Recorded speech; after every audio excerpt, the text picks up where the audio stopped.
Today we're going to look at roller coasters and how we can use conservation of mechanical energy to figure out either how fast a roller coaster is going based on where it is on the track, or if we know how fast it's going, we can actually figure out how high that part of the track has to be. So our roller coasters are examples of situations where we can use conservation of mechanical energy.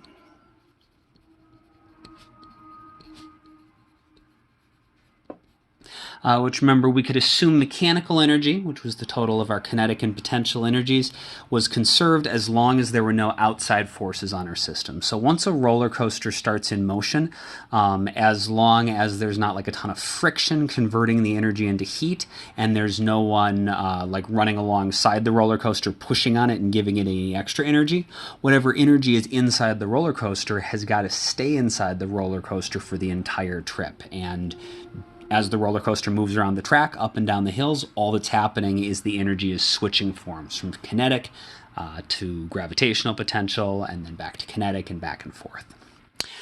So the roller coaster we are going to look at is going to maybe have, let's just look at the first two hills. So we'll draw our roller coaster.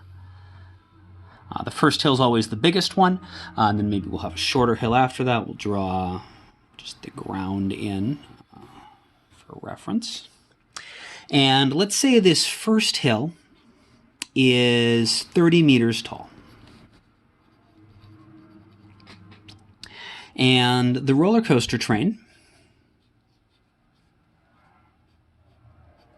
as it goes over the top, we know that tow chain is going to be dragging it up at the beginning, so it should actually be moving as it goes over the top, otherwise it would just get stuck up here. But it's not going to be moving very fast. Let's say its speed is maybe 5 meters per second. And then the last thing we'll know is the mass of the roller coaster train itself. Let's say the mass is 1,000 kilograms.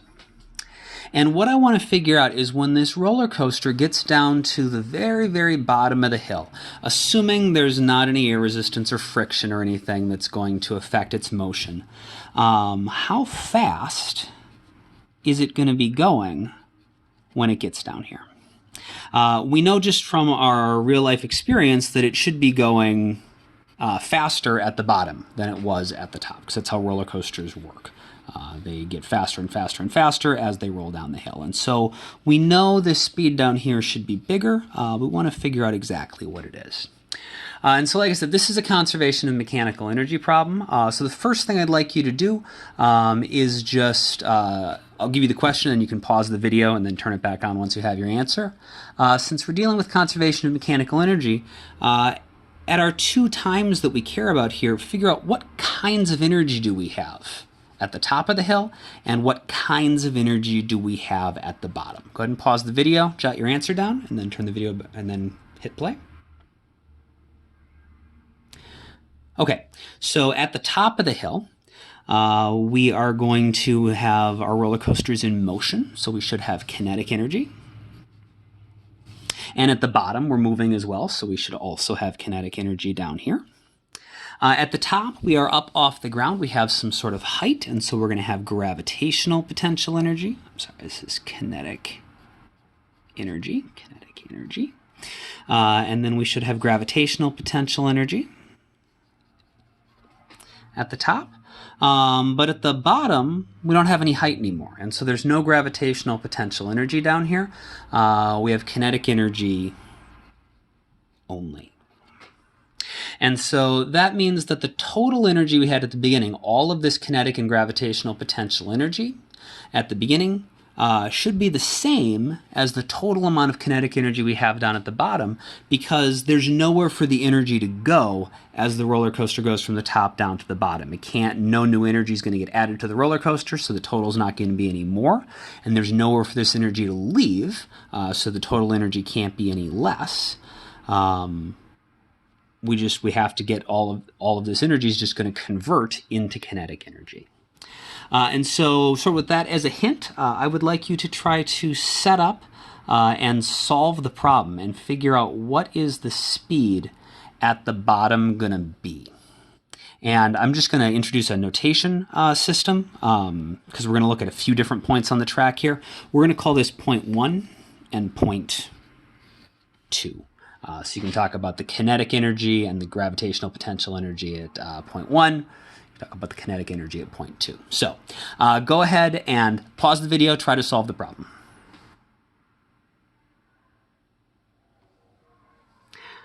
Okay, here we go.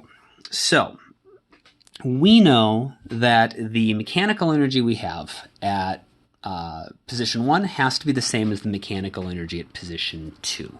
So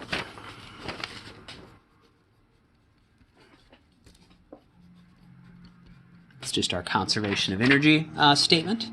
And we know that the type of energy we had at the top of the hill at point 1 was both a combination of kinetic energy and gravitational potential energy. Whereas the mechanical energy at point 2, we only had kinetic energy. We have the information we need to find the initial kinetic and the initial gravitational potential energy. We do not yet have all the information we need to find the kinetic energy. So we'll start by doing this stuff. The kinetic energy at point 1 is just equal to 1/2 times the mass times the speed at point 1 squared. The gravitational potential energy is the mass times g times the height at point 1. And that total is just the mechanical energy, and that again has to be equal to the total energy at point 2, which is going to be all kinetic energy. And so we'll plug our numbers in. We said the mass was 1,000.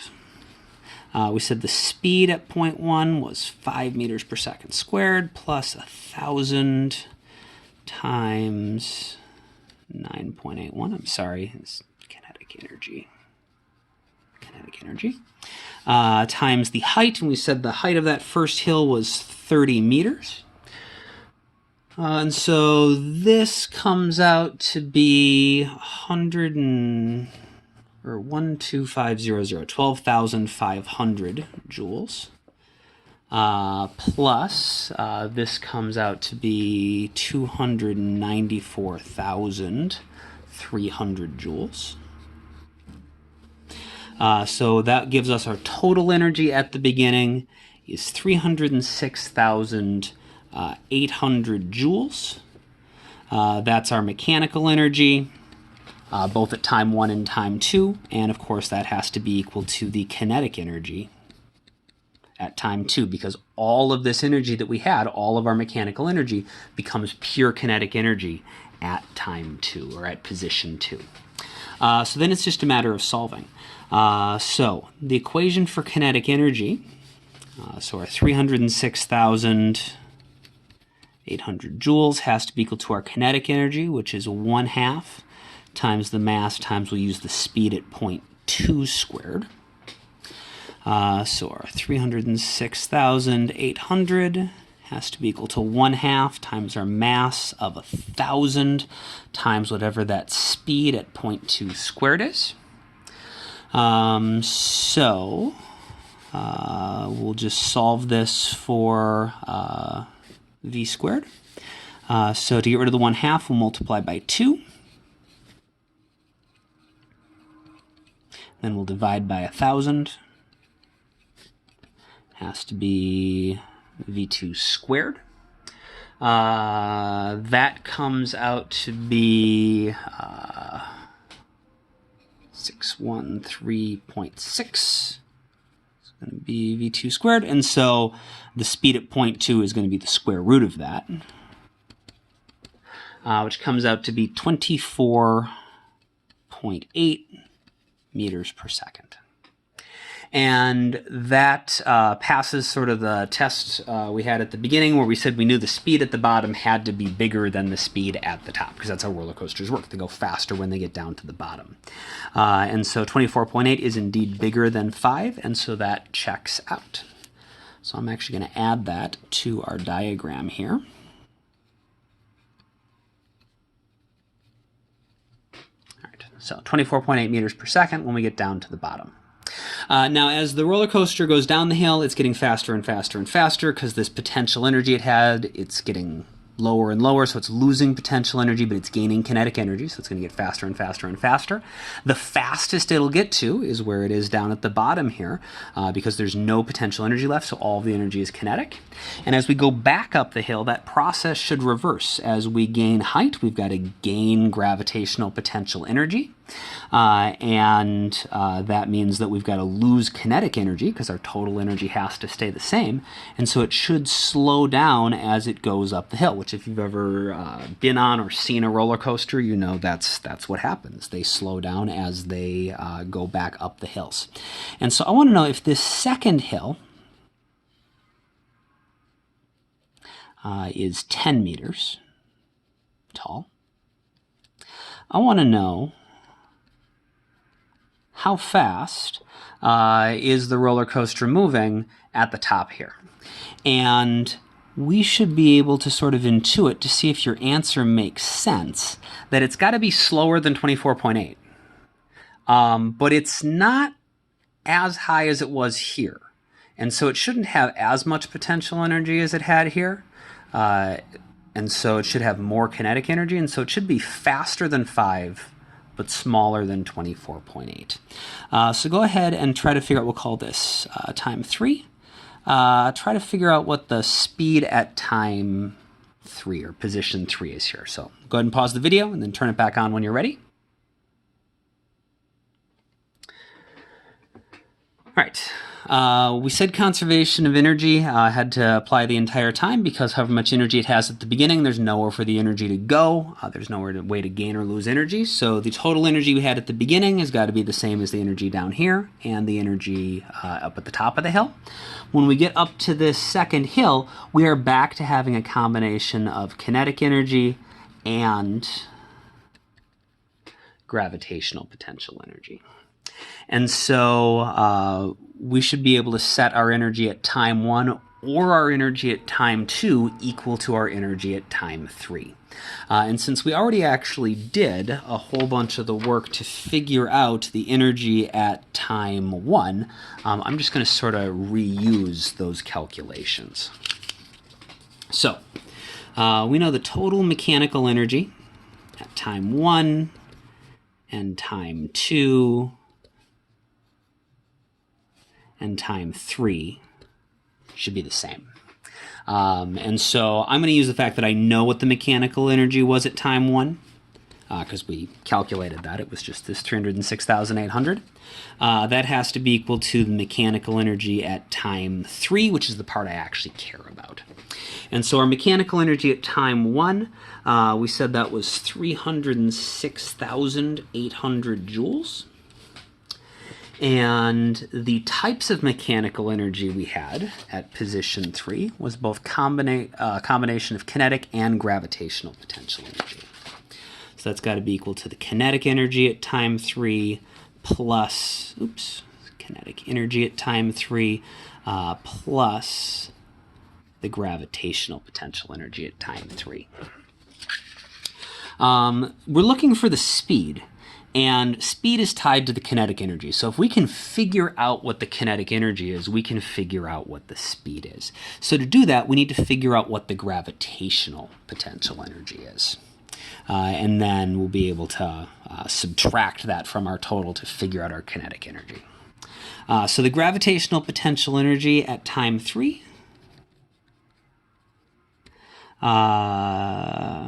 is going to be m times g times the height at position 3. So it's going to be 1,000 times 9.81 times our 10 meters. And that comes out to be 98,100 joules. And so we know that our total mechanical energy, 306,800 joules, has to be equal to the kinetic energy at time 3 plus that gravitational potential energy at time 3, which is 98,100 joules. And so the kinetic energy at time 3, we can just subtract this over and solve for the kinetic energy and get that that has to be 208,700 joules.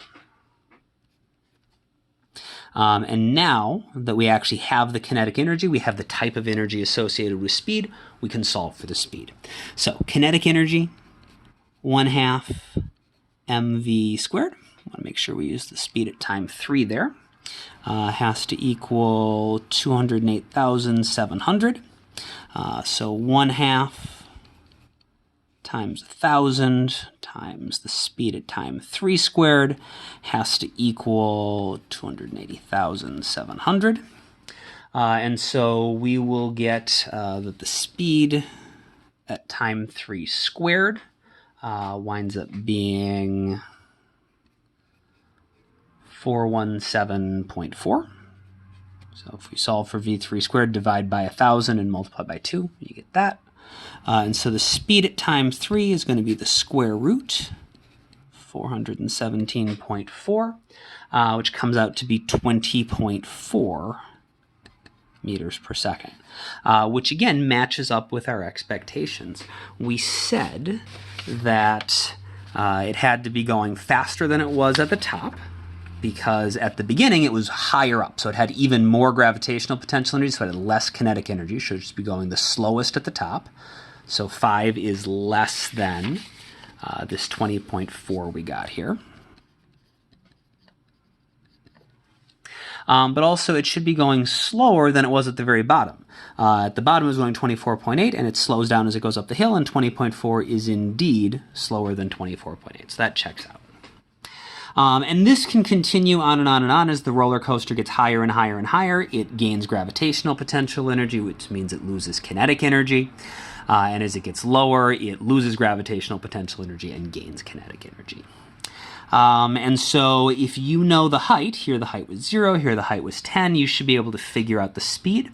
The last thing we're going to do is that you should be able to do sort of the other process.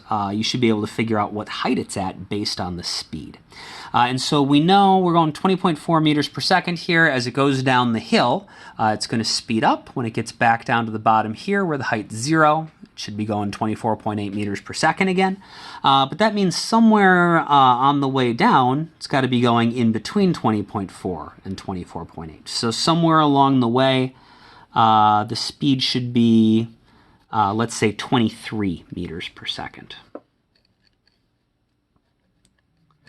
Okay, so we'll call this position 4, and somewhere that speed has to be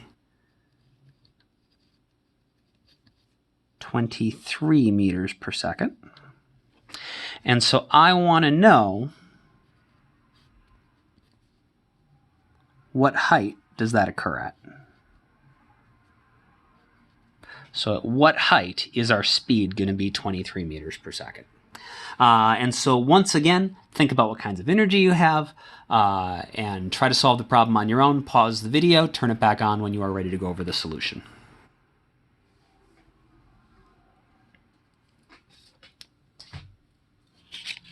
All right, so we know our total mechanical energy has to be conserved. The energy we have at time 1 has to be the same as the energy we have at time 2, 3, and 4. We're looking for what's going on at position 4, so we definitely got to include that in our equation. And once again, since we did all the calculations, we have all the numbers at position 1 here to find all the energies, and we already found what it is, and so we'll just use those again. So the mechanical energy at time 1 should be the same as the mechanical energy at time 4, because it's not going to gain any energy from anywhere. It doesn't have anywhere to lose the energy to. The energy has to stay inside the roller coaster. We know the energy at the beginning, the total mechanical energy we had available was that same number we're working with before, 306,800 joules. And at position 4, we have a combination of, once again, gravitational potential and kinetic energy. Because we are moving, but we're also up in the air. And so we're going to have a combination of kinetic energy at position 4 plus gravitational potential energy at position 4. And since we know the speed, we should be able to figure out the kinetic energy. And if we have the kinetic energy, we can figure out the gravitational potential energy and use that to find the height. So the kinetic energy at position 4 is going to be 1/2 times the mass times the speed at position 4 squared. 1/2 times 1,000 times, we said 23 squared. And so that comes out to be 264,500 joules. And so that's going to be our kinetic energy here. So 306,800 joules is our total energy. That has to equal our kinetic energy, the 264,500 joules, plus however much gravitational potential energy we have. And so now we can go ahead and solve for the gravitational potential energy.